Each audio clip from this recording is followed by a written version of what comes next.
So let's say we have 10 numbers and their sum be 100, ठीक है। 10 numbers है, उनका सम 100 है, तो उनका मीन हो जाएगा 100 divide by 10 equals to 10। Now अगर अगर हमारे पास ऐसा हो कि if we add 4 more numbers, ठीक है, such that the values are between 1 to 3, ठीक है, 1 to 3, और लेट्स सपोज कि वो नंबर्स क्या है, 1 2 3 एंड 2। लेट्स सपोज वो चार नंबर 1 2 3 2 है, तो अब क्या हो जाएगा, सम सम की वैल्यू हो जाएगी 3 5 6 7 8, 108 हो जाएगा मेरा सम, और मीन की वैल्यू घट जाएगी 108 डिवाइडेड बाय 14। तो अभी जो हमारा निकल के आएगा मीन, उसकी वैल्यू 8 के आसपास होगी, ऑलमोस्ट 7.7 कुछ ऐसी वैल्यू होगी हमारी मीन की।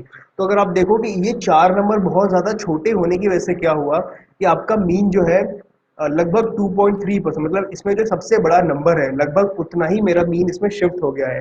तो ऐसे केसेस में क्या होता है कि जो हम एस्टिमेट लगाना चाहते हैं, उस एस्टिमेट में हमारा जो है थोड़ा सा गड़बड़ हो जाता है, थोड़ा सा मिस डायरेक्शन हो जाता है, क्योंकि हमारे पास लॉन्ग टेल है एंड वो हमारे कैलकुलेशन को थोड़ा सा शिफ्ट कर देगी ऐसे डायरेक्शन में जहां से इनकरेक्ट आंसर्स मिलने के चांसेस बढ़ जाएंगे।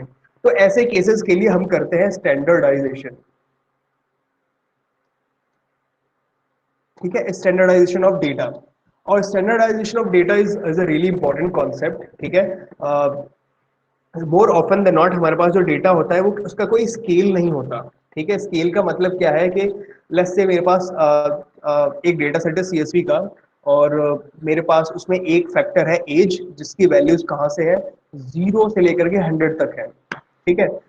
मेरे पास दूसरा फैक्टर है वेट, ठीक है, उसकी वैल्यूज मेरे पास लेट्स से हम केजीज में कैलकुलेट कर रहे हैं, तो 1 से लेकर के लेट्स से 100 तक ये भी है, ठीक है। उसके अलावा लेट्स से हम कैलकुलेट करते हैं कुछ और भी, जैसे कि और क्या कैलकुलेट कर सकते हैं,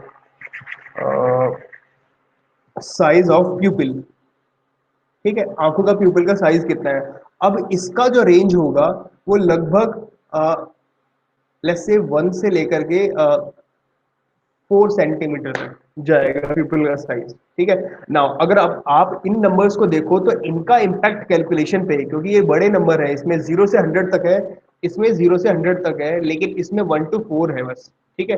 तो अब ये जो मेरा नंबर है 1 to 4 वाला, इस नंबर के साथ दिक्कत ये है कि इसका इम्पैक्ट जो है बाकी सबके कंपैरिजन में कम हो जाएगा ऑन द कैलकुलेशन, और इसकी वजह से ये फीचर हो सकता है कि ज्यादा इंपॉर्टेंट हो as compare to the weight and age, right. लेकिन क्योंकि इसकी जो वैल्यूज है वो छोटी है, तो इसका इम्पैक्ट मेरे कैलकुलेशंस पे, मेरा मेरा जो ये जो फीचर है मेरा, इसका इसका इम्पैक्ट, इसका कंट्रीब्यूशन मेरे डिसीजन मेकिंग में कम हो सकता है कई बार, क्योंकि ये नंबर उतना बड़ा नहीं है as compare to these.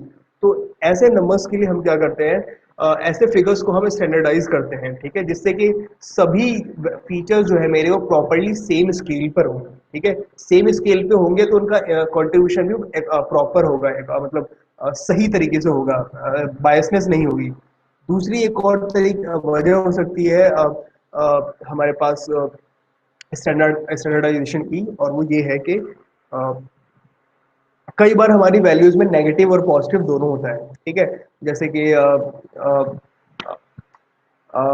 Let's say कि आप आप बैंक से लोन ले रहे हो, तो आपका मतलब क्या है कि नेगेटिव में आपकी वैल्यूज आ रही है, और आप बैंक में अपना खाते में पैसा जमा कर रहे हो, ठीक है, you are depositing money into account, तो उस केस में आपका वो अकाउंट पॉजिटिव जा रहा है। तो लेट्स से सब मंथ में कुछ महीने ऐसे भी हो सकते हैं जहाँ पे आपने टोटल पैसे जो डिपॉजिट किए हैं, it is more than the amount of money that you are withdrawing और you are taking out as a loan, तो उस केस में आपकी जो वैल्यू होगी वो पॉजिटिव हो जाएगी, ठीक है। लेकिन कुछ मंथ ऐसे होंगे जिसमें आपने क्या किया कि आपकी जो वैल्यूज कैलकुलेट होगी, आई मीन आपने जो डिपॉजिट किया उससे कहीं ज्यादा आपने विड्रॉ किया है, या फिर उससे ज्यादा आपने लोन लिया है, तो वहां पे आपकी वैल्यू निगेटिव भी हो गई। तो अब क्या होता है कि लेट्स से अगर मेरा नंबर -10 से 10 के बीच में है, तो I have a number which is negative in this scale, ठीक है। अब मेरे पास एक ऐसा नंबर है जो कि नेगेटिव और पॉजिटिव दोनों तरह की वैल्यू रख रहा है, तो कई बार हमारे लिए कैलकुलेशन में ना ये काफी दिक्कत वाली चीज हो जाती है। तो हम क्या कोशिश करते हैं कि अ, अब ये जो वैल्यूज हैं -10 से 10 जाने के बजाय हमारी कोशिश होगी कि इन वैल्यूज को हम 0 से 20 में रिप्रेजेंट करें। ठीक है। Now these two are completely different thing. ये माइनस में होगा और ये पूरी तरीके से पॉजिटिव में है। इसका कंट्रीब्यूशन लुकिंग जो होगा इसके कंपैरिजन में काफी डिफरेंट होगा, हो सकता है। और ज्यादातर जब हम मॉडल ट्रेन करते हैं तो ऐसा डेटा हमारे लिए ज्यादा टाइम लगा देते हैं एज कम्पेयर टू ऐसा डेटा। ठीक है। ऐसा डेटा मिल जाने के बाद अब मेरे पास मैंने देखा कि ये 0 से 100 है, ये 0 से 100 है, और इसको हमने स्केल किया 0 से 100 के बीच में इसको भी। तो हम इसको भी 0 से 100 के बीच में स्केल करेंगे। तो फर्दर हम कोशिश क्या करेंगे कि ऐसे तरीके से इसको कैलकुलेट करें कि ये भी 0 से 100 चला जाए, तो हमारा 0 से 100 के बीच में ये भी आ जाए।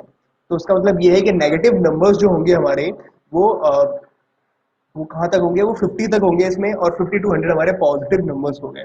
तो ये कुछ तरीके हैं जो कि ये कुछ कॉन्सेप्ट्स हैं जो कि हम डेटा के अंदर बहुत ज़्यादा इस्तेमाल करते हैं, क्योंकि डेटा डायरेक्टली मिल जाना is quite an easy thing, but data के ऊपर काम करने से पहले भी हमें डेटा को स्टैंडर्डाइज करना पड़ेगा, जिससे कि सभी का कॉन्ट्रीब्यूशन प्रॉपर हो, कोई बायसनेस ना हो। जितना ज़्यादा मेरा डेटा के अंदर बायस होगा उतना ही ज़्यादा मेरे लिए ये दिक्कत की बात है, क्योंकि अब मेरा जो रिजल्ट ऑब्टेन कर रहा हूँ मैं वो अफेक्ट हो रहा है एक ऐसे फैक्टर से जो कि जिससे कि अफेक्ट होना नहीं चाहिए। आई मीन वो जिसका कंट्रीब्यूशन रिजल्ट में है नहीं, उस हिसाब से वो भी कंट्रीब्यूट करेगा, तो ये मेरे लिए दिक्कत की बात है। ठीक है। ओके सो अभी हम स्टैंडर्डाइजेशन के कुछ मेथड्स देखेंगे। ठीक है। आप लोगों को आवाज़ आ रही है क्लियर, क्योंकि समवन हैज मैसेज मी कि आवाज़ नहीं आ रही। Are you guys able to listen to the audio? Yes, sir. Okay ठीक है। ठीक है।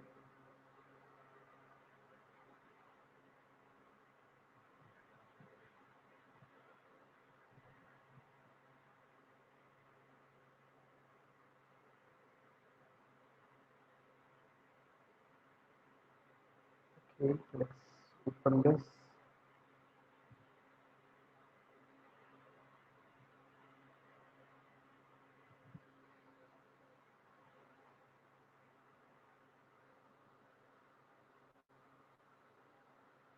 ओके तो सबसे पहली चीज जो अब हम पढ़ने वाले हैं, हमने मीन पढ़ा हुआ था, तो अब हम दो तरह के मीन और पढ़ने वाले हैं। एक होगा हमारे लिए ट्रिम्ड मीन, दूसरा होगा weighted mean.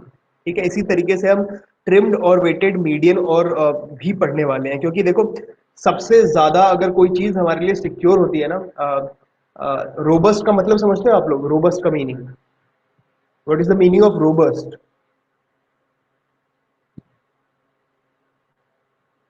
Anyone? No, sir. Okay तो रोबस्ट का मीनिंग होता है कि अगर मेरे पास एक एग्जिस्टिंग, अगर मैं, हाँ बोलो बोलो, you are saying something Shivaji? Strong. Okay Strong. In a manner we can say strong, but robust का जो हम यहाँ पे मीनिंग समझने की कोशिश कर रहे हैं, in a manner it could be strong, but जो हम यहाँ समझने की कोशिश कर रहे हो थोड़ा सा इसका हल्का सा डिफरेंस है। बात लगभग वहीं पहुंचेगी अगर हम लॉजिकली बोले तो रोबस्ट का मतलब कुछ ऐसा है कि लेट्स सपोज कि मेरे पास एक सिस्टम है। ठीक है। जिसका कुछ एनवायरमेंटल सेटअप किया हुआ है हमने। ठीक है। अब मेरे एनवायरनमेंट में अगर हल्का सा भी चेंज होता है तो मेरे सिस्टम में कितना चेंज आ जाता है। ठीक है। ऐसा नहीं होना चाहिए कि हल्का फुल्का भी चेंज आया तो पूरा लाइफ मतलब पूरा सिस्टम खराब हो जाए, है ना? तो बाहर की वैल्यूज या फिर खराब वैल्यूज या फिर ऐसी चीजें जो कि नॉर्मल नहीं है। ठीक है। जब वो होती है तो हमारा सिस्टम कैसा इम्पैक्ट करता है, उस चीज का मेजरमेंट होता है रोबस्ट। ठीक है। तो मेरा सिस्टम जितना ज्यादा रोबस्ट होगा उसका मतलब ये है कि उतना ही कम इम्पैक्ट होगा बाहर की चीजों से। ठीक है। जैसे कि आपका फोकस है, कुछ लोग बहुत ज्यादा फोकस होते हैं, लेजर फोकस होते हैं, कुछ लोग बहुत कम फोकस होते हैं। उनके लिए क्या होता है कि छोटी सी भी चीज हुई वो अफेक्टेड हो जाता है, उनका फोकस खराब हो जाता है, तो वो रोबस्ट नहीं है। ठीक है, उनका जो सिस्टम है वो रोबस्ट नहीं है। लेकिन कुछ लोग ऐसे होते हैं, कितना भी चला लो, तुम म्यूजिक चला लो, कुछ भी कर लो, अगर वो पढ़ाई कर रहे हैं तो वो कर रहे हैं, या फिर जो काम कर रहे हैं वो कर रहे हैं, उनको फर्क नहीं पड़ता। तो रोबस्ट कुछ ऐसी चीज है। ठीक है, तो जो हमारा सबसे ज्यादा robust measure of estimate of location है वो होता है मीडियन। उसके पीछे वजह है कि इट डज नॉट मैटर कि कितनी छोटी या फिर बड़ी वैल्यू ऐड हो रही है हमारे टेल में। जैसे कि अगर मैं डेटा की बात करूं, वैसे ज्यादातर मेरा डेटा क्या है, 1 2 3 4 और 8 5 7 9 6 7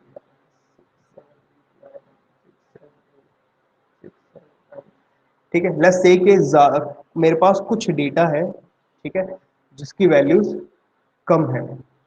ठीक है, 84 76 52, मेरे पास कुछ वैल्यूज है यहाँ पे जिनका जिनका जो है वैल्यूज कम है। ठीक है, और बीच में भी ऐसे ही नंबर्स हैं हमारे पास, ठीक है, जो कि बड़े हैं, और लास्ट में भी एक छोटा वैल्यू है। तो अगर मैं इसका डेटा प्लॉट करने की कोशिश करूंगा, तो ये जो मेरा डेटा प्लॉट होके आएगा वो ऐसा कुछ होगा कि इधर वैल्यू ज्यादा है, इधर वैल्यू कम है, और ऐसे। यानी कि लेफ्ट हैंड साइड पे जो मेरा है ये लॉन्ग टेल है, क्योंकि ये वैल्यूज काफी छोटी हैं। ठीक है, अगर मैं इनको प्लॉट करूंगा तो ये वैल्यूज मेरी काफी छोटी निकल के आएंगे as compare to the other part.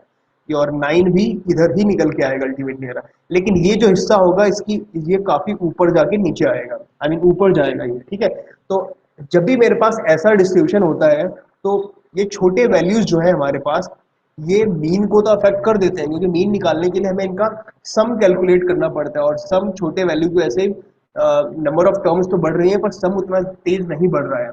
लेकिन जब हम मीडियन की बात करते हैं तो मीडियन में किसी सम का इस्तेमाल नहीं होता है। ठीक है, मीडियन में क्या इस्तेमाल होता है, नंबर ऑफ टर्म्स कितने हैं हमारे पास। ठीक है, नंबर ऑफ टर्म्स कितने हैं, ठीक है, तो उसके बेसिस पे आप क्या करते हो, ये टर्म है आपके पास दो छोटे नंबर और ऐड हो गए तो भी खास फर्क नहीं पड़ेगा, क्योंकि आप क्या करोगे, इनको इंक्रीजिंग ऑर्डर में लगाओगे। ठीक है, और फिर इंक्रीजिंग ऑर्डर में लाने के बाद जो बीच वाला नंबर होगा, जो भी बीच वाला नंबर निकल के आएगा उसके बाद n/2 करोगे, या फिर इवन है तो n/2 प्लस n/2 n/2 + 1 करोगे, फिर उन दोनों का सम करोगे, फिर 2 से डिवाइड करोगे। तो अल्टीमेट पॉइंट ये है कि जब आप मीडियन कैलकुलेट करते हो तो आपकी जो वैल्यू होती है ना, वो स्टैंडर्ड डिवीजन के सॉरी स्टैंडर्ड नॉर्मल डिस्ट्रीब्यूशन के हिसाब से लगभग इसी के रेंज के आसपास रहती है। यानी कि ये जो आउटलायर्स वगैरह होते हैं, या फिर हमारे सिस्टम में जो नॉइज होती है, उनका बहुत कम इम्पैक्ट पड़ता है मीडियन के ऊपर। तो more often the not people prefer to use median in place of mean, क्योंकि median is more robust, more secure, more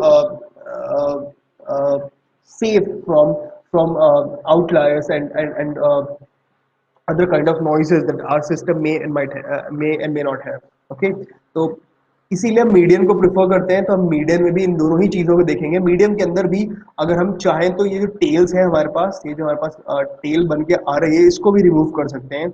same is the case with mode as well. हालांकि मोड का इस्तेमाल अभी तक मैंने अपनी लाइफ में नहीं किया है, और अब जितने लोगों को मैं जानता हूँ उनमें से किसी ने भी मोड का इस्तेमाल as a estimate of location फिलहाल तो नहीं किया है। हो सकता है कुछ ऐसे टास्क हो जहाँ पे उसका इस्तेमाल हो, पर सबसे ज्यादा फिलहाल जो यूज होता है मीन और मीडियन। ठीक है, तो अब हम स्टार्ट करते हैं एक टॉपिक जिसका नाम है, आज थोड़ा थ्योरेटिकल जाएगा ये कॉन्सेप्ट। ठीक है, तो लेकिन मैं चाहूंगा कि आप इन चीज़ों को क्लियरली समझें, और जो भी आप लोग डेटा सेट बना रहे हैं, जैसे कुछ लोग रिसर्च कर रहे हैं एनालिसिस का, तो आप लोग को मैं चाहूंगा कि अपने डेटा सेट के अंदर इस चीज़ को ट्राई करके देखें, डेटा को स्टैंडर्डाइज करने की कोशिश करें। और अगर आप डेटा को प्लॉट भी करके देखें, आप लोग को विजुअलाइजेशन सिखाया गया है इसीलिए, तो मैं चाहूंगा कि आप लोग डेटा प्लॉट करके देखें और देखें कि क्या उसमें कोई टेल है या नहीं। और टेल है तो आज जो मेथड पढ़ाए जा रहे हैं उसके थ्रू आप अपने डेटा सेट में कुछ चेंजेस कर सकते हो, जिसके थ्रू टेल से आप मतलब डील कर पाओ। ठीक है, तो सबसे पहली चीज जो है, हमने मीन पढ़ा हुआ है ना। तो I am going, mean is equals to, mean को हम एक्स बार से भी रिप्रेजेंट करते हैं, राइट। तो I am going to write it as X bar, तो इसमें ऐसे लिख ही नहीं सकते। Okay, let me open something other, let me open when,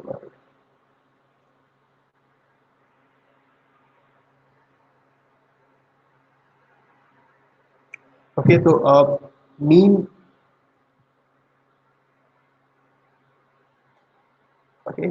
तो मीन इज इक्वल्स टू, इसमें कुछ समेशन का साइन लगता है, एक्स बार लिख सकते हैं हम लोग, ठीक है। एक्स एक्स बार का इसमें ऑप्शन नहीं, okay I am writing it as X bar, okay. X के ऊपर बार जो लगता है, बेसिकली हम उसकी बात कर रहे हैं, एक्स बार। और इसकी वैल्यू हम समेशन के थ्रू निकाल सकते हैं। समेशन के लिए कुछ सिंबल्स होंगे इसमें, सिंबल सिंबल सिंबल, और should I open the book directly, that should be a lot more interesting actually, lot better, a lot better.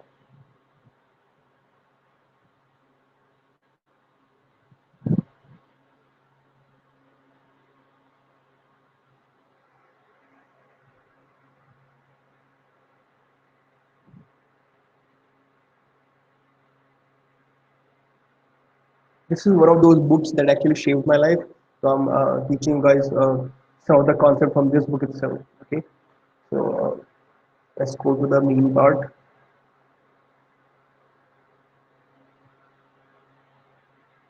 Estimates of location. ठीक है, तो mean is the sum of all the values divided by the number of values or the number of the terms, right? Weighted mean की जब हम बात करते हैं तो all the values, the sum of all values times the weight divided by the sum of the weight. अब इसका मतलब क्या है, इसको आगे समझते हैं हम लोग, ठीक है। Okay, so this is the formula that I was trying to write earlier, कि मीन को हम रिप्रेजेंट करते हैं एक्स बार से, और उसको हम ऐसे लिख सकते हैं, summation of X I from I equals to some term to I equals to N. ठीक है, आई की वैल्यू आई से लेकर के एन तक जाएगी, और टोटल सम जो हुआ है उसको एन से डिवाइड किया हमने। ठीक है, ये हमारा नॉर्मल मेथड था मीन का। लेकिन हम दो मेथड और पढ़ने जा रहे हैं, एक है ट्रिम्ड मीन और एक है वेटेड मीन। तो कई बार क्या होता है, there is a variation of mean called trimmed mean, जिसके अंदर हम क्या करते हैं, कुछ फिक्स वैल्यूज को ड्रॉप कर देते हैं। जैसे हमारे डेटा सेट का, हमने डेटा फ्रेम का कॉलम उठाया और हमने क्या किया कि अगर कोई वैल्यू, लेट्स से हमने देखा कि हमारे पास जो वैल्यूज है, हमने प्लॉट करके देखा उसको, और हमें मालूम पड़ा कि उसमें टेल है, और टेल की वैल्यू हमने डिसाइड किया कि एनी वैल्यू बिटवीन 1 to 5 हम उसका इस्तेमाल नहीं करना चाहते।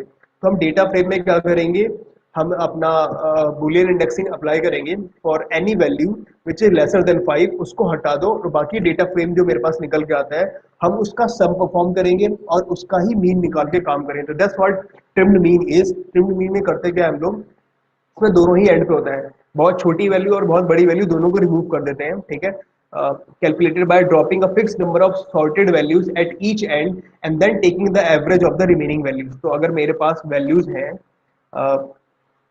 ये डेटा कैसे डेटा सेट के ऊपर काम करता है मैं आपको बता दूं। जैसे 1 2 3 4 5 6 8 52 ये है।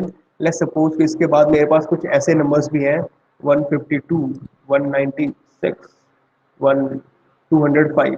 तो अब ये जो तीन नंबर है मेरे पास लास्ट में आए, ये बाकी नंबरों से काफी अलग है, राइट। तो अब जब भी हमारे पास कुछ डेटा ऐसा निकल के आए जिसमें दोनों तरफ टेल हो, जो कि ऐसे बन के आए, जो कि अलग लगे बाकी बीच के नंबर से, तो हम उन्हें क्या करेंगे, पहले इंक्रीजिंग ऑर्डर में अप्लाई करेंगे। ठीक है, तो हम going to do 1 2 3 4 and then we have 8 and then we have 52।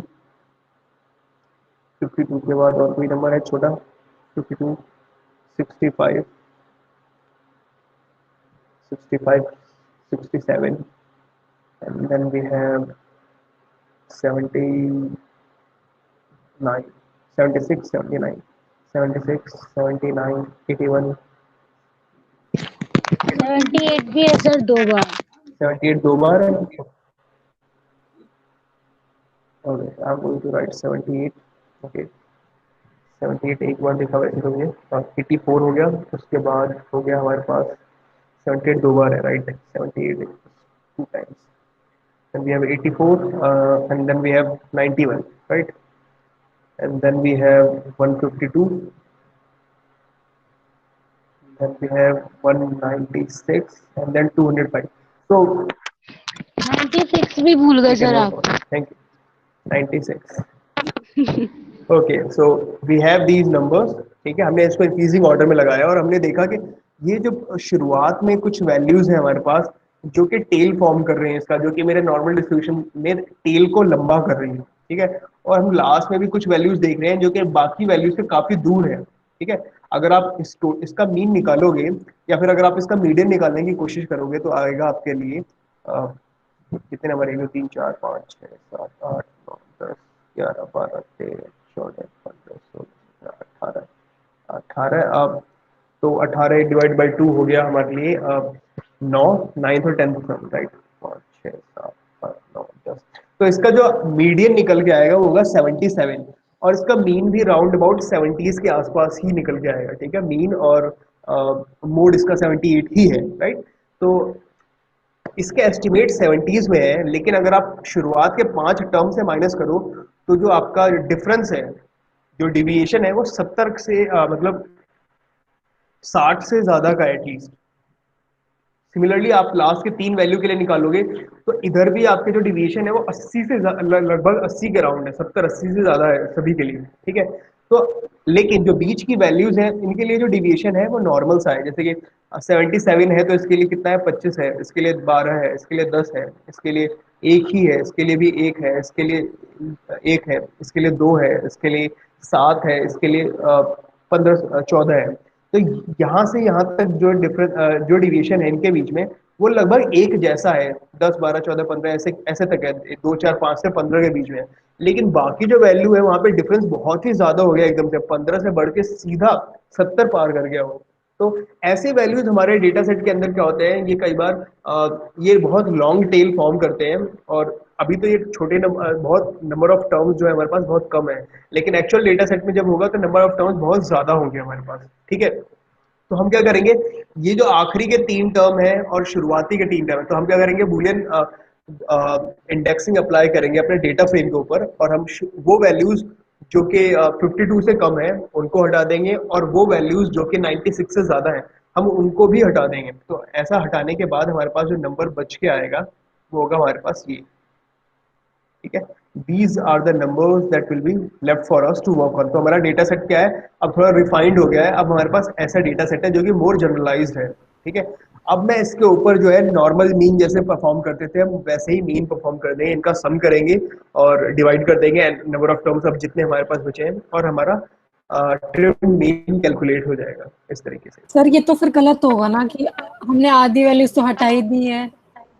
इसमें आपको ऐसा लग रहा है आधा वैल्यूज हिमांशी, बट जैसे मैंने आपको अभी डिस्ट्रीब्यूशन दिखाया, नॉर्मल डिस्ट्रीब्यूशन 68% डेटा 1 डिवीजन के अंदर होता है, ठीक है, और 2 डिवीजन के अंदर आपका 96% डेटा होता है, ठीक है। 3 डिवीजन के अंदर आपका लगभग 99.7% डेटा होता है, और जो मैं टेल की बात कर रहा हूँ वो आपका इस रेंज में आता है लगभग। एक्चुअली हमारे पास नंबर ऑफ टर्म्स अभी कम थे इसलिए आपको ऐसा लग रहा है, अदरवाइज जो टेल है ना वो पॉइंट पॉइंट मुझे लगता है 15% या 0.30% ही कवर करती है, यानी 1% का भी डेटा हमारे उसके अंदर नहीं आता है।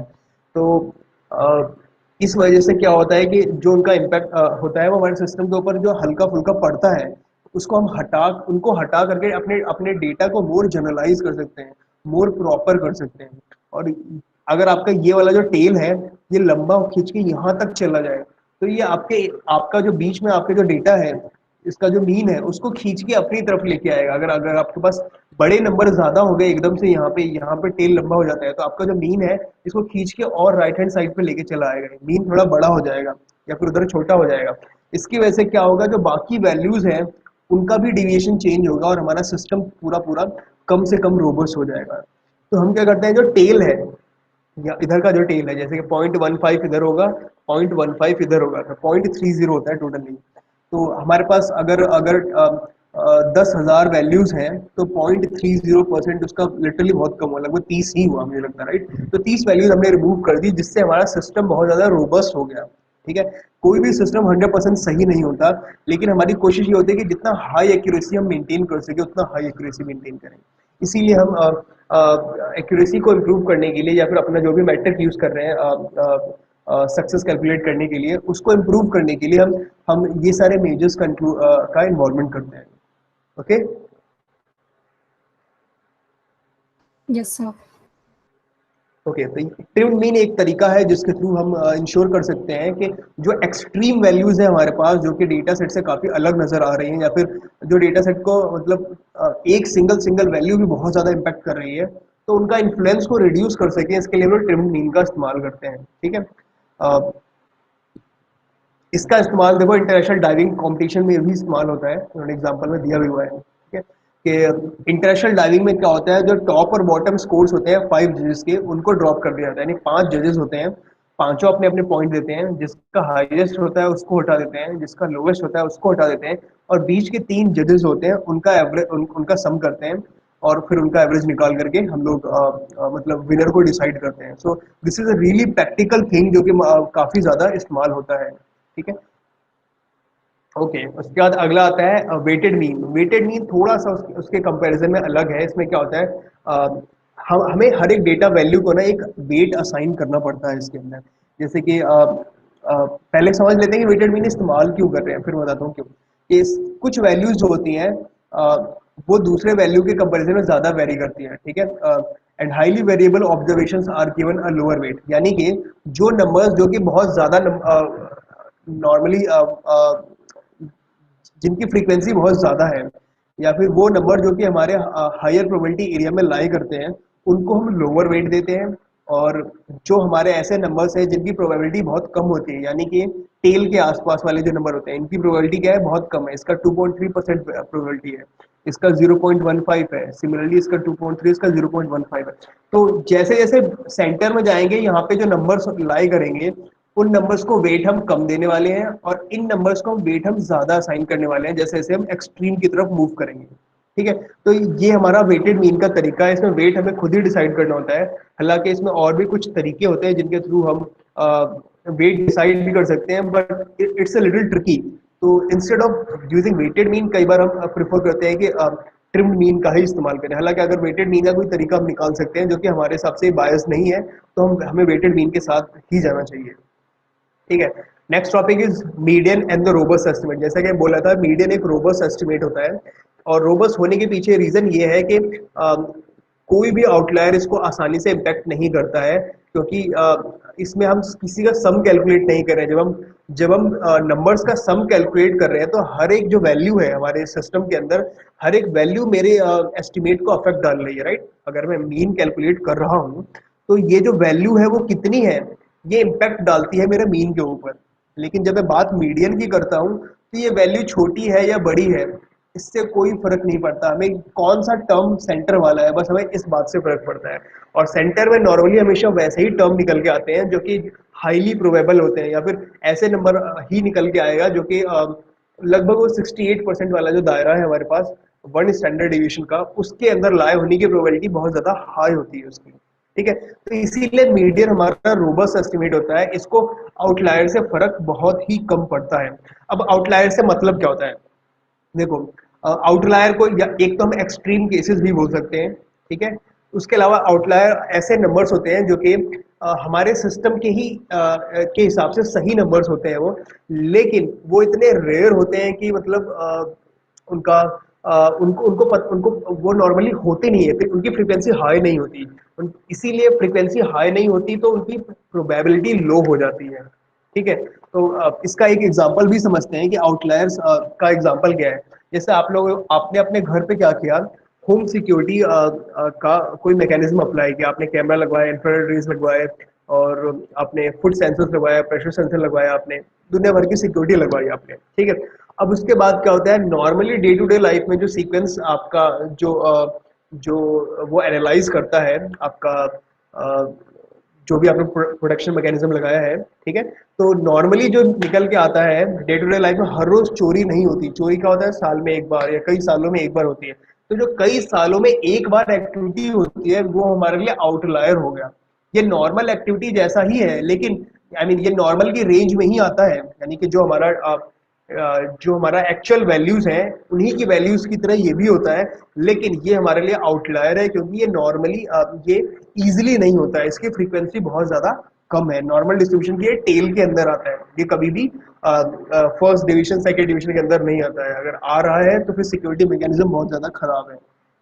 ठीक है, तो ये होते हैं आउटलायर्स। और कुछ होते हैं हमारे पास नॉइजेस, जैसे कि आउटलायर और नॉइज, ये दोनों बहुत इंपॉर्टेंट कॉन्सेप्ट हैं। ठीक है, आउटलायर वो है जिनकी वैल्यूज वैलिड होती हैं लेकिन बहुत रेयर होती है, इसीलिए हम उनको आउटलायर बोलते हैं।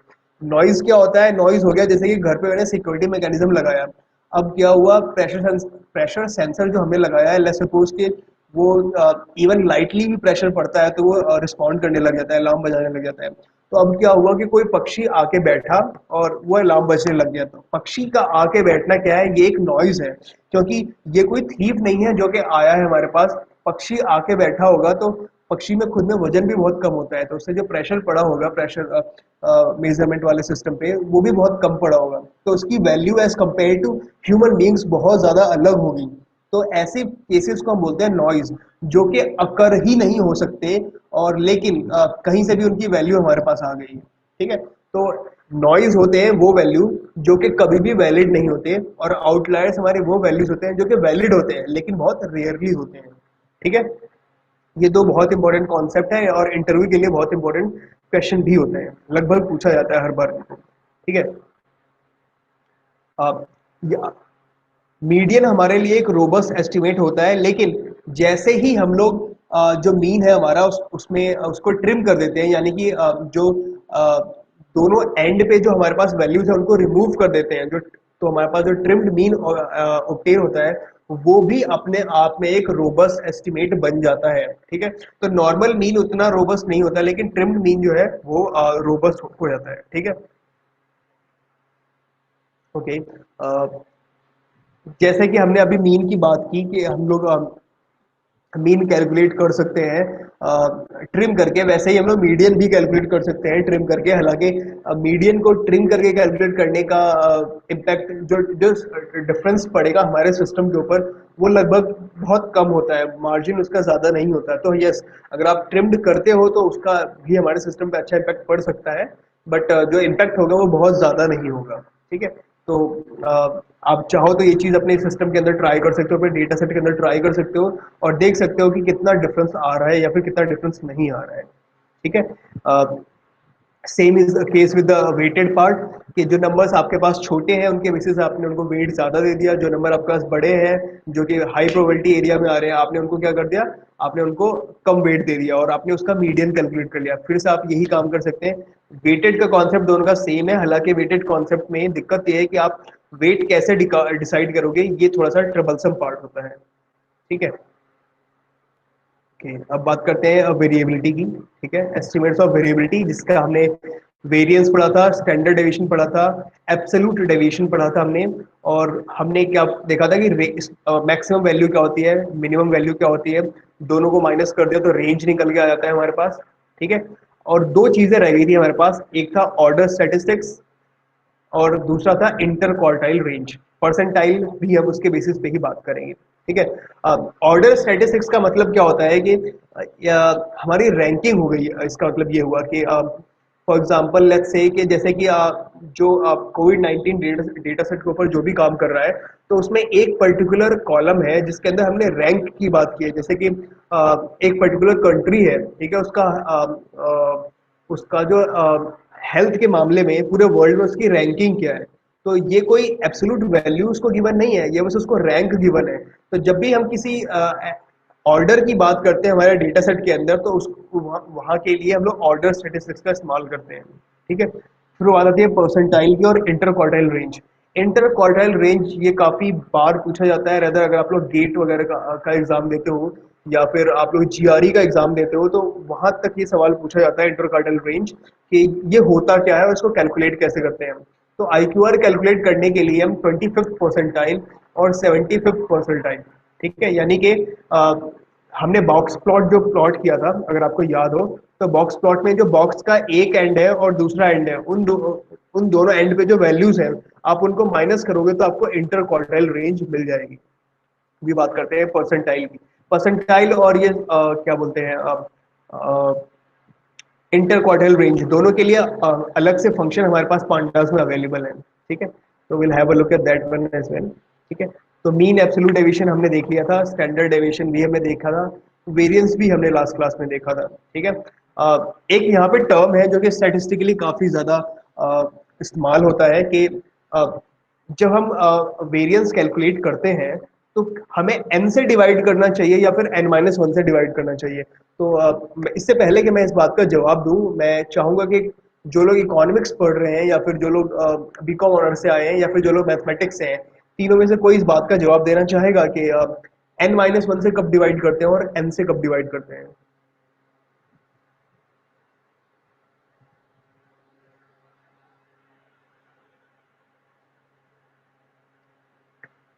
किसी ने इस चीज को पढ़ा है कभी, मतलब आई एम प्रीटी श्योर आप लोगों ने स्टैटिस्टिक्स पढ़ा है तो इस बात का मेंशन टीचर्स ने जरूर किया होगा।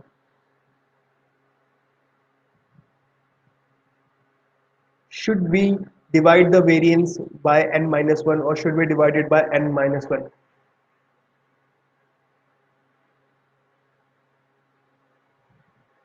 Any answer? Yes, no? Sir नहीं याद। याद नहीं है लेकिन ओके, मतलब पढ़ाया गया था, याद नहीं, ओके ठीक है। दिस इज, देखो ये बहुत इंपॉर्टेंट मतलब ये बहुत सिंपल सा कॉन्सेप्ट है। डिग्री ऑफ फ्रीडम क्या होता है मैं इसके ऊपर उतनी बात नहीं करूंगा, पर मैं जो बात करना चाहूंगा वहां पे थोड़ी सी अलग है। देखो जब हमने मीन कैलकुलेट किया था, अगर हम मीन के फॉर्मूला पे वापस जाएं तो मीन कैलकुलेट करने के लिए हमें किसी दूसरे वेरिएबल के ऊपर डिपेंड नहीं करना था। मीन कैलकुलेट करना था एक्साइज का, तो हमें एक्साइज ही चाहिए थे और एन से डिवाइड कर दिया। एक्साइज का जो नंबर है हमने टोटल नंबर है टर्म्स का, उससे हमने उसको डिवाइड कर दिया। तो यहाँ पे कोई ऐसा वेरिएबल नहीं है जो कि एक्स के अलावा हमने उठाया हो और उसका इस्तेमाल किया हो, ठीक है। लेकिन जब बात हम वेरिएंस की करते हैं, ठीक है, तो वेरिएंस के फॉर्मूले में अगर आप गौर करो तो x minus X bar divided by n, तो आपके पास इंडिविजुअल टर्म्स और उनका नंबर्स, ये तो आपके डेटा में है, आपने उसका सीधा इस्तेमाल किया। लेकिन आप एक x बार का इस्तेमाल कर रहे हो, एक एक्स्ट्रा टर्म का इस्तेमाल कर, एक ऐसी चीज का इस्तेमाल कर रहे हो जो कि डायरेक्टली आपके पास अवेलेबल नहीं था। और आपका जो x है उसकी वैल्यू x आई मीन आपका जो x है और x बार है, ठीक है, x बार की वैल्यू x के ऊपर डिपेंड करती है और x बार की वैल्यू के ऊपर डिपेंड करता है कि x माइनस एक्स बार की वैल्यू कितनी निकल के आएगी। तो इसका मतलब क्या है कि यहाँ पे एक वेरिएबल ऐसा है जिसके ऊपर डिपेंडेंसी है, ठीक है। तो एक वेरिएबल ऐसा है जिसके ऊपर डिपेंडेंसी है, तो इसीलिए जब कभी भी हम डिग्री ऑफ फ्रीडम कैलकुलेट करते हैं तो हमारे पास सवाल आता है कि n से डिवाइड करें या फिर n माइनस वन से डिवाइड करें, ठीक है। n माइनस वन से डिवाइड करते हैं तो हम इसको बोलते हैं अनबायस्ड एस्टिमेट। इसका मतलब ये है कि क्योंकि हमारा एक वैल्यू एक वेरिएबल के ऊपर डिपेंड कर रहा है, इसीलिए वन से माइनस किया हमने, और उसको बोलते हैं अनबायस्ड एस्टिमेट। और अगर हम n से डिवाइड करेंगे पॉपुलेशन को, ठीक है, where n is the population, ठीक है। और डेटा में हम सैंपल अलग चीज होता है, पॉपुलेशन अलग चीज होता है। पॉपुलेशन एक बहुत बड़ी बड़ा मतलब पूरा एनवायरनमेंट का जो वेरिएबल है वो मिलके आपको पॉपुलेशन बनाता है, और आप उसमें से जब एक सबसेट उठाते हो तो वो होता है आपका सैंपल, ठीक है। तो जब भी आप कभी पॉपुलेशन का एस्टिमेट कर रहे हो और आप n माइनस वन से डिवाइड कर रहे हो तो वो होता है हमारा अनबायस्ड एस्टिमेट, जिसका कि हम इस्तेमाल करते हैं, ठीक है। और जब हम n से डिवाइड करते हैं तो वो बायस एस्टिमेट हो जाता है। हालांकि इन दोनों ही नंबर से जब हम डिवाइड करते हैं तो ज्यादा फर्क नहीं पड़ता, क्योंकि अगर हमारे पास लेट्स से सपोज कि सम कितना है, 10-20 हज़ार सम है, और हमारे पास लेट्स सपोज टर्म हमारे पास 50 है, तो हम उसको 50 से डिवाइड करें या 49 से डिवाइड करें ज्यादा फर्क नहीं पड़ने वाला है। बट द पॉइंट इज के स्टैटिस्टिकली हम बोलते हैं कि अगर आपने n माइनस वन से डिवाइड किया है पॉपुलेशन का स्टैंडर्ड डेविएशन कैलकुलेट करने में, तो वो अनबायस एस्टिमेट होता है, बायस नहीं होता, ठीक है। तो ये एक छोटी चीज है जो आप याद रख सकते हो, क्योंकि डेटा एनालिसिस या फिर डेटा साइंटिस्ट या फिर आगे ऐसा कोई भी कोर्स करते हो आपको, तो आपको ये सवाल पूछा जा सकता है, साथ साथ इसका जवाब आप लोगों को इसका मतलब भी मालूम होना चाहिए कि क्यों n माइनस वन से डिवाइड कर रहे हैं हम अपने एस्टिमेट्स को कैलकुलेट करने में, या फिर n से डिवाइड कर रहे हैं, ठीक है। तो हमने कल पढ़ा था एब्सोल्यूट डेविएशन, मीन से पढ़ा था, ठीक है। तो आज हम देखने वाले हैं कि वेरिएंस जो कैलकुलेट करते हैं वो हम मीडियन से भी कैलकुलेट कर सकते हैं, ठीक है। हमने कल मीन से कैलकुलेट किया था, आज हम मीडियन से भी कैलकुलेट कर सकते हैं। तो इसमें क्या है कि जो मीडियन हमारे पास नंबर कैलकुलेट होके आया था, हमने मीन में हमारा एक्स बार था, मीडियन में हमारा एम है, तो एक्स आई माइनस एम कर दिया हमने, या फिर एम माइनस एक्स आई, विचएवर, दोनों में से कोई भी इस्तेमाल कर सकते हो, क्योंकि बार लगा हुआ है तो वैल्यू पॉजिटिव ही आएगी, ठीक है। तो हर एक टर्म का हम इसमें माइनस करेंगे और फिर हम उसका क्या बोलते हैं जिस तरीके से हमने मीन में निकाला था उसी तरीके से मीडियन में भी निकाल देंगे कि कौन सा एब्सोल्यूट डेविएशन निकल के आ रहा है। जो भी डिफरेंसेस यहाँ पे निकल के आएंगे आप उसको अरेंज करेंगे और आप उसका भी फर्दर मीडियन कैलकुलेट करेंगे, तो आपका मीडियन एब्सोल्यूट डेविएशन निकल के आ जाएगा। एक एग्जांपल देख लेते हैं इसका कि मीडियन एब्सोल्यूट डेविएशन कैसे कैलकुलेट करते हैं। फॉर एग्जांपल हमारे पास ये नंबर्स हैं, तो 1 2 3 4 5 6 7 8 9 10, इसको 11 कर लेते हैं, ठीक है, 98 कर लेते हैं इसको। तो हमारे पास अब जो है, जो मीडियन कैलकुलेट होके आएगा वो होगा 78, ठीक है। तो मीडियन हो गया 78। तो अगर मुझे एब्सोल्यूट मीडियन डेविएशन कैलकुलेट करना है, एब्सोल्यूट मीन के बजाय मीडियन, ठीक है, मीडियन का डेविएशन कैलकुलेट करना है, तो मैं क्या करूंगा, हर एक नंबर को 78 से माइनस करूंगा, राइट। और उसका मैं दोनों तरफ बार लगा हुआ है, इसका मतलब पॉजिटिव निकल के आएगा, ठीक है। तो 52 और 78 के बीच में डिफरेंस जो है वो है 26 का, 65 और 78 के बीच में जो डिफरेंस है वो है 13 का, 67 और 78 के बीच में डिफरेंस है 11 का, 76 78 के बीच में 2 का, 78 से 78 के बीच में 0 का, फिर से 0 का, फिर से 1 का, 6 and 13, then we have 18 and then we have 20। तो ये हमारे पास डिफरेंसेस निकल के आए हैं। अब हम इनको ऑर्डर कर देंगे, ठीक है, कि हमने इनका इनको ऑर्डर में लगाया, और फिर हम उसके बेसिस पे, जैसे कि हम इसको ऑर्डर में लगाते हैं, तो 0 0 1 2 6, ठीक है, then we have 13, then again we have 13, and then we have 18, and then we have 20, and then we have 26, right? 4 5 6 7 8, एक और नंबर होना चाहिए, 0 0 1 2 6, okay we have 11 as well, ठीक है, तो 11 भी है हमारे पास।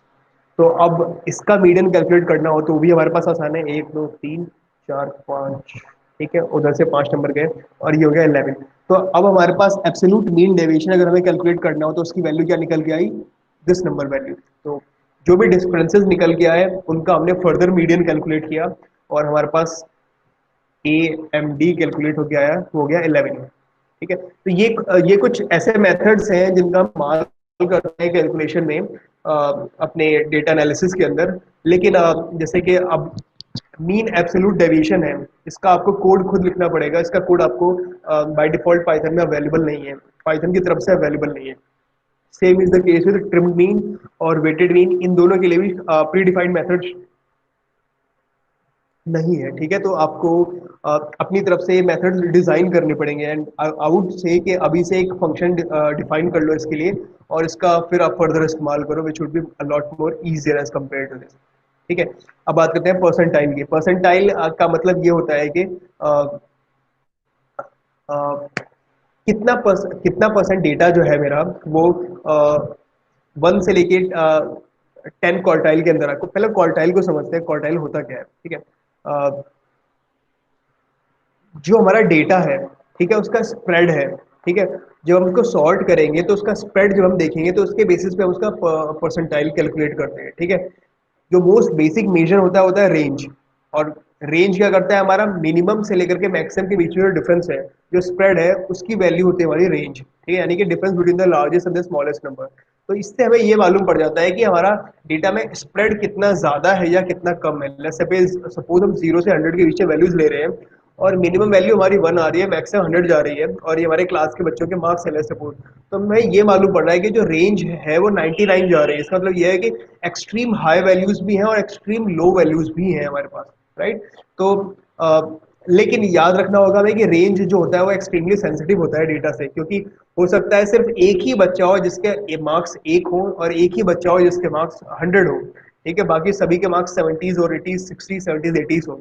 तो रेंज हमारा जो होता है सेंसिटिव होता है किससे, आउटलायर से, ठीक है। इसीलिए हम इसका डायरेक्टली कभी इस्तेमाल नहीं करते, इसके बजाय हम इस्तेमाल करते हैं परसेंटाइल का, ठीक है। परसेंट के अंदर क्या करते हैं, we look at the range of the data after dropping values from each end, ठीक है, हर एक एंड से वैल्यूज ड्रॉप करते हैं और फिर हम कैलकुलेट करते हैं। फॉर एग्जांपल अगर मुझे पीएथ परसेंटाइल कैलकुलेट करना है, ठीक है, तो मैं 100 में से पी को माइनस करूंगा, ठीक है, ठीक है, वेयर इज इट, कहाँ पे गया, ठीक है। तो पी परसेंटाइल का मतलब क्या होता है, P percentile is the value such that at least P percent of the values take on this value, और less than least 100 minus P. इसका मतलब ये हुआ कि अगर मैं 10 परसेंटाइल निकालने की कोशिश कर रहा हूं तो इसका मतलब ये है कि मेरे पास वो डेटा वैल्यूज निकल के आ जाएं जो कि आई मीन जो कि 10% मतलब वैल्यूज उतनी ही रखते हुए, 10% का मतलब बेसिकली लोअर एंड की तरफ हो गया हमारा, ठीक है। जो मेरे पास टर्म्स हैं, एटलीस्ट 10% जो टर्म्स है अगर वो इस वैल्यू का ले रहे हैं तो वो मेरे इस पी परसेंटाइल के अंदर आ जाए। This is what basically it means. इसको हम परसेंटाइल को क्वांटाइल्स भी बोलते हैं, ठीक है। बात वही हुई, परसेंटाइल को हम 0 से 100 के बीच में मेजर करते हैं और क्वांटाइल्स को हम 0.0 से लेके 1.0 तक कैलकुलेट करते हैं, ठीक है। दोनों बात सेम ही होता है और दोनों के लिए एक परसेंटाइल नाम का मेथड भी है। इसका एक फॉर्मूला भी होता है, पर इसको आपको इतना समझने की जरूरत नहीं है, आप इसका डायरेक्टली इस्तेमाल कर सकते हो as long as you understand कि परसेंटाइल का मीनिंग क्या होता है, ठीक है। तो ये कुछ कॉन्सेप्ट्स हैं जिनका हम एक्चुअली में इस्तेमाल करेंगे जब हम पढ़ना शुरू करेंगे, आई मीन जब हम एनालिसिस करना शुरू करेंगे, ठीक है। आप लोगों को बाकी ये सब तो पढ़ाया ही गया, राइट। डेटा डिस्ट्रीब्यूशन एक ऐसी चीज है जो कि हमें करना था। हिस्टोग्राम के लिए मैंने आपको बताया था कि फ्रीक्वेंसी टेबल का इस्तेमाल करता है और हिस्टोग्राम में हम लोग हमारे पास जो वैल्यूज होती हैं वो कॉन्टिन्यूअस होती हैं, ठीक है। तो कॉन्टिन्यूअस वैल्यूज होती हैं और उनका फ्रीक्वेंसी होता है, ठीक है। बॉक्स प्लॉट क्या होता है, इसमें बॉक्स और विस्कर्स होते हैं, बॉक्स होता है बीच में, विस्कर्स होता है दोनों एंड पे। और ये भी डेटा का डिस्ट्रीब्यूशन विजुलाइज करने के काफी आसान से काम आता है। डेंसिटी प्लॉट भी वही है, स्मूथ वर्जन है हिस्टोग्राम का, ठीक है। तो एक बार इसको देख लेते हैं। जैसे हमने बॉक्स प्लॉट डिजाइन किया था अभी कुछ दिन पहले पाइथन में, तो ये जो है आपका ये जो चीज है इसको बोलते हैं हम लोग विस्कर्स, ठीक है। ये हो गया हमारा विस्कर्स। ये यहाँ से लेकर के यहाँ तक मैंने आपको पहले ही बताया था, ये होता है 25 परसेंटाइल। यहाँ से यहाँ होता है 25 से 50 तक का। ये होता है हमारा मीडियन, ये जो हमारे यहाँ पे वैल्यू होती है, ठीक है, क्योंकि वो सेंटर में है। 50 से लेके 75 यहाँ पे होता है और 75 से 100 तक की वैल्यूज हमारी यहाँ पे होती है। तो अगर आप ये देखो तो यहाँ पे हमारे पास डेटा में टेल है, हमें यहाँ से देख के मालूम पड़ जा रहा है, इस डेटा से, इस फिगर से देख करके कि ज्यादातर वैल्यूज तो यहाँ से यहाँ के बीच में ही है। यहाँ पे छोटा टेल है, यहाँ पे बड़ा टेल है, इतना क्लियर मालूम पड़ रहा है, ठीक है। और जो इंटर क्वार्टाइल रेंज होता है वो होता है 25% और 75% वैल्यू के बीच में जो डिफरेंस होता है उसको बोलते हैं हम लोग, यानी ये एक जो वैल्यू यहाँ पे है और जो वैल्यू यहाँ पे है इनके बीच का जो डिफरेंस होता है उसको बोलते हैं inter quartile range, okay. Okay, तो हम लोग हिस्टोग्राम देख चुके हैं, हम लोग फ्रीक्वेंसी टेबल का इस्तेमाल होता है जैसे आपको बताया था। कॉन्टिन्यूस वैल्यूज है हमारे पास, राइट, और उनकी फ्रीक्वेंसी प्लॉट होती है, तो हिस्टोग्राम कर चुके हैं। डेंसिटी एस्टिमेट, ये भी हिस्टोग्राम की जैसा ही होता है लेकिन स्मूथ वर्जन है उसका, ठीक है। तो ये भी हमने देखा हुआ है, ठीक है। लाइन प्लॉट हो गया इसके ऊपर, ये हमने देखा था सी बॉन्ड करते वक्त। एंड ठीक है, अब बात करते हैं इंपॉर्टेंट पार्ट एक और, कि दो तरह के डेटा होते हैं, बाइनरी डेटा या फिर और कैटेगोरिकल डेटा, ठीक है। कैटेगोरिकल डेटा का मतलब ये होता है, मतलब बाइनरी और कैटेगोरिकल डेटा का मतलब ये होता है कि अ, ये ऐसे डेटा है जिनको कि हम कैटेगरी में करते हैं, इनकी कोई कॉन्टिन्यूस वैल्यूज नहीं होती। अभी तक जो हमने पहले देखा था ये सारे कॉन्टिन्यूस वैल्यूज वाले थे, पर हमारे पास कई बार क्या होता है कि हम उनको कॉन्टिन्यूस वैल्यूज नहीं देते। हम क्या करते हैं कि जैसे कि मेरे पास एक सेट ऑफ इमेजेस है, लेट्स सपोज मेरे पास फैशन एवरेस्ट एक डेटा सेट होता है जिसमें फैशन के फिगर्स होते हैं, फैशन से रिलेटेड फिगर्स होते हैं, ठीक है। तो अब उसमें कैटेगरीज होती हैं कि ये क्लास ए को बिलोंग करता है, ये क्लास बी को बिलोंग करता है, ये क्लास सी को बिलोंग करता है। या फिर सिंपल बाइनरी यस और नो के आंसर हो सकते हैं कि फॉर एग्जांपल आपको एक फिगर दिखाई जा सकती है जिसमें आप जवाब दे रहे हो कि ये फिगर आपने देखी है या नहीं, तो आंसर कुड बी यस और नो।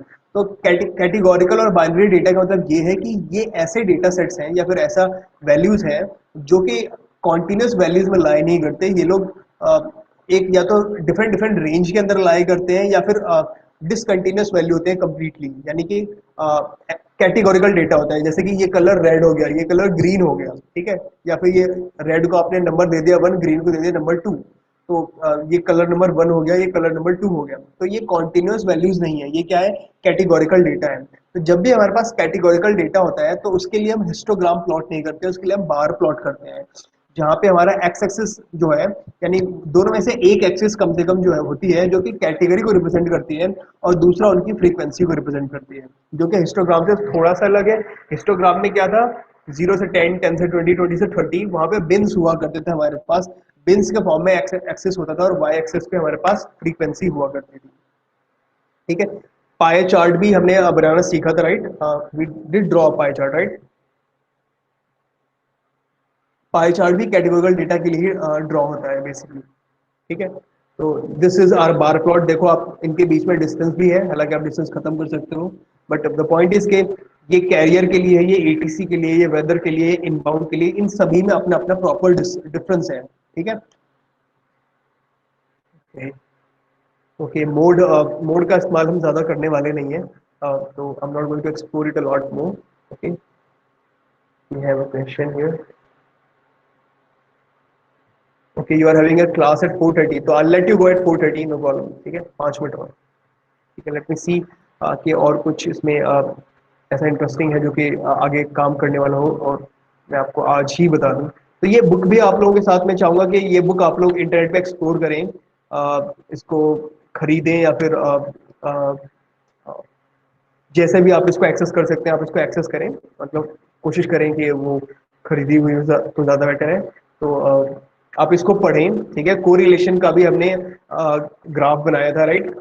हमने प्लॉट करके देखा था हीट मैप के थ्रू। कोरिलेशन होता क्या है? ये बेसिकली मल्टीपल वेरिएबल्स जब हमारे पास होते हैं तो वो एक वेरिएबल दूसरे वेरिएबल से रिलेट कितना कर रहा है, उसका क्लोज या फिर फार कितना है, उसको कैलकुलेट करता है। ठीक है, mathematically this is the formula for it. ठीक है, X I minus X bar for variable X, Y I minus Y bar for variable Y, दोनों हर एक टर्म के लिए कैलकुलेट हुआ, दोनों का मल्टीप्लीकेशन हुआ, और नीचे हमने n-1 से डिवाइड किया है यहाँ पर। ठीक है, n-1 से, यानी ये अनबायस है। इसको हम कई बार पियर्सन कोरिलेशन कोएफिशिएंट भी बोलते हैं, आप लोगों ने पढ़ा होगा इसको। और या आप लोगों ने पढ़ा होगा इसको, I am pretty sure about it. ठीक है, तो these are some of the things, ये भी एक तरीके का हीट मैप ही है, बस इसका रिप्रेजेंटेशन थोड़ा सा अलग है। ठीक है, कोरिलेशन के लिए। ठीक है, तो ये हमारे पास फर्स्ट सेट ऑफ डेटा है, ये हमारे पास सेकंड सेट ऑफ डेटा है। ठीक है, और इनके बीच में कोरिलेशन कैसा है ये हमें मालूम पड़ा। और आप देखोगे कि इस वेरिएबल का इस वेरिएबल आप खुद के साथ करेगा तो 100% होगा, राइट? इसका दूसरे के साथ जब करोगे तो थोड़ा सा अलग आया, एक्सएलआई का एसपीएन के साथ किया आपने तो थोड़ा अलग आया। तो ये डिपेंडिंग अपॉन कितना कोरिलेट करते हैं एक दूसरे से, इसके बेसिस पे उसकी वैल्यू डिपेंड करती है। ठीक है, स्कैटर प्लॉट भी हमने ड्रॉ किया था इसी तरीके से। तो these are things that we have already covered. ठीक है, नेक्स्ट क्लास में मैं एक शॉर्ट सा डिस्क्रिप्शन हम देने वाले हैं कि अगर हमें कभी क्वेश्चनायर प्रिपेयर करना हुआ तो हम क्वेश्चनायर कैसे प्रिपेयर करेंगे, और हम शॉर्ट में देखेंगे नॉर्मल डिस्ट्रीब्यूशन को एक बार फिर से डीप में देखने की कोशिश करेंगे। शॉर्ट में और डीप में दोनों एक साथ करने की कोशिश करेंगे। ठीक है, और उसके साथ साथ हम शुरुआत करेंगे इन्फरेंशियल स्टैटिस्टिक्स की। ठीक है, next class would be on Thursday. If you guys have any question, you can ask me right away. I can answer for you. Okay. I'm stopping the recording as well since the formal class is over now.